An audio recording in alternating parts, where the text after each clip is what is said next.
भजे रामेणाभिहितानि साचरं चमु रामाय तस्मै नमः। रामन्नास्ति परायणं परतरं रामस्य दासोऽस्म्यहं। रामे चित्तलया सदा भवतु मे भो रामामुद्धरः। राम रामेति रामेति रमे रामे मनोरमे सहस्रनाम ततुल्यं राम नाम वारानने। बोलिए श्री सीताराम, बोलिए श्री सीतारामचंद्र भगवान की जय। तो कल तक की कथा में हम सभी ने श्रवण किया था कैकेयी को किस प्रकार से महाराज दशरथ से 2 वरदान की प्राप्ति हुई थी, किस तरह से उन्होंने महाराज के युद्ध में मदद करके 2 वरदान मांगा था और जो महाराज के पास ही धरोहर के रूप में रख दिया गया था। आज उससे और आगे की कथा श्रवण करेंगे। एक बार की बात है, राजा दशरथ आखेट के लिए सरयू के किनारे एक महान वन में गए।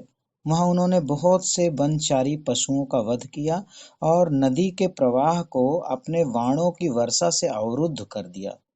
उसी समय की बात है, वैश्य श्रवण कुमार अपने वृद्ध और अंधे माता पिता को कांवड़ में बिठाकर कंधे पर उठाए हुए उसी वन के मार्ग से काशी की ओर जा रहे थे।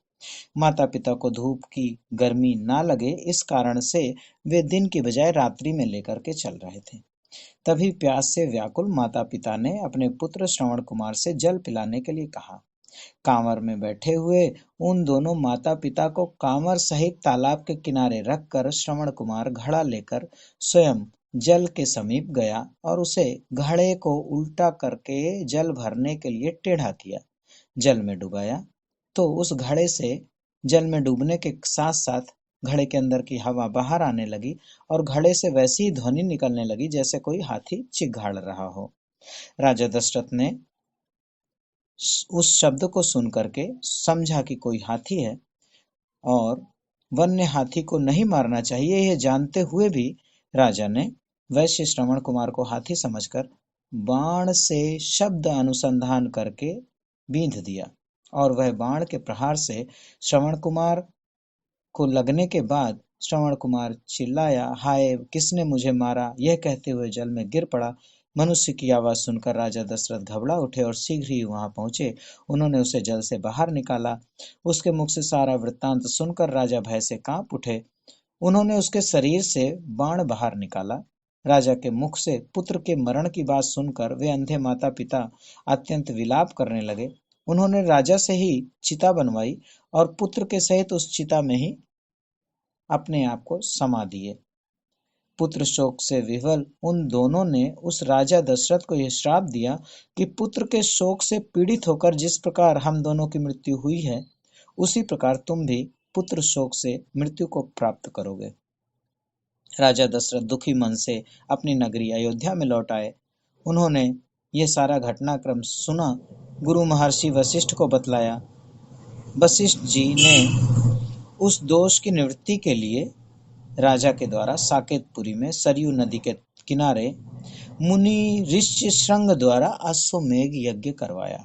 अब यहाँ से कथा शुरू होती है कि वशिष्ठ जी ने स्वयं वो यज्ञ क्यों नहीं कराया, ऋषि श्रृंग के द्वारा अश्वमेघ, श्रृंगी ऋषि के द्वारा अश्वमेघ यज्ञ क्यों करवाया। राजा दशरथ के एक मित्र थे, उनका नाम था रोमपाद। उन रोमपाद ने अपनी शांता नाम की कन्या महर्षि ऋष्यशृंग को प्रदान कर दी थी।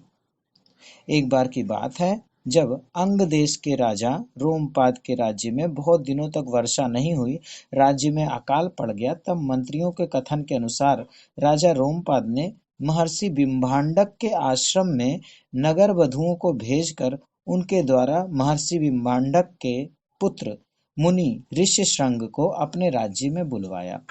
नगर वधुओं ने वन में जाकर अपनी चेष्टाओं और हाव भावों के द्वारा ऋषि पुत्र को मोहित कर लिया और वे उन्हें राजा के राज्य में ले आईं। उन ऋष्यशृंग द्वारा यज्ञ करवाने से, उन मुनि के प्रताप से राजा रोमपाद के राज्य में वृष्टि हुई, वर्षा हुई और पुत्रहीन राजा रोमपाद को पुत्र की भी प्राप्ति हुई। इससे रोमपाद को बहुत प्रसन्नता हुई और उन्होंने अपनी शांता नाम की कन्या इसीलिए मुनि ऋष्यशृंग को प्रदान कर दी थी। यह जानकर दशरथ जी भी मुनि ऋषि श्रृंग को अपनी पुरी में बुलवाए थे, क्योंकि महाराज दशरथ के भी कोई पुत्र नहीं था, वे भी संतानहीन थे। उन मुनि ने संतानहीन राजा दशरथ से पुत्रेष्ठ यज्ञ करवाया। उस यज्ञ में यज्ञ कुंड से अग्निदेव पायस हाथ में लेकर प्रत्यक्ष प्रकट हुए और राजा दशरथ को दिव्य पायस प्रदान किया। राजा दशरथ ने तीनों रानियों को खीर बांट दी। रानी कैकेयी के हाथ में से एक गिद्ध गिद्ध जाति के पक्षी ने यह समझकर वह खीर छीन ले गई कि यदि मैं इसे ले जाऊंगी तो मैं श्राप से मुक्त हो जाऊंगी। अब गिद्धि को श्राप कैसे लगा था? अप्सराओं में श्रेष्ठ सुवर्चला नाम की एक अप्सरा थी। अप्सरा को ब्रह्मा जी ने ठीक से नृत्य न करने के कारण श्राप दे दिया था, गृद्ध होने का श्राप दे दिया था। तदंतर वो गृद्धि बन करके विचरण कर रही थी। उन्होंने गृद्धि ने ब्रह्मा जी से स्तुति प्रार्थना की तो ब्रह्मा जी प्रसन्न होकर बोले थे, जब कैकेयी के हाथ में खीर का पायस लेकर तुम अंजनी गिरी पर डालोगी तब तुम्हारी पुनः उत्तम गति हो जाएगी, तब तुम पूर्वत अप्सरा हो जाओगी, इसमें संशय नहीं है। इसी कारण उस गृद्धि ने कैकेयी के हाथ से वह खीर ले करके अंजनी पर्वत पर ले जा करके डाल दिया। तदंतर वह अपने पूर्व के अप्सरा के रूप को प्राप्त करके देवताओं के लोक में चली गई। जब कैकेयी के हिस्से का खीर गृद्धि छीन ले गई थी तो कौशल्या सुमित्रा ने अपने अपने भाग में से थोड़ा थोड़ा पायस कैकेयी को दे दिया। तब तीनों रानियों ने पायस को ग्रहण किया और उस दिव्य पायस के प्रभाव से उन तीनों ने गर्भ धारण किया। उन रानियों को गर्भकालीन अभिलाषाओं को देख करके ही लोग समझ गए थे कि इनसे उत्पन्न होने वाले पुत्र कैसे होंगे और किस किस प्रकार के वे अद्भुत आनंददायी कर्मों को करेंगे। तो आनंद रामायण से ये पहला सर्ग यहाँ पे संपूर्ण हो रहा है।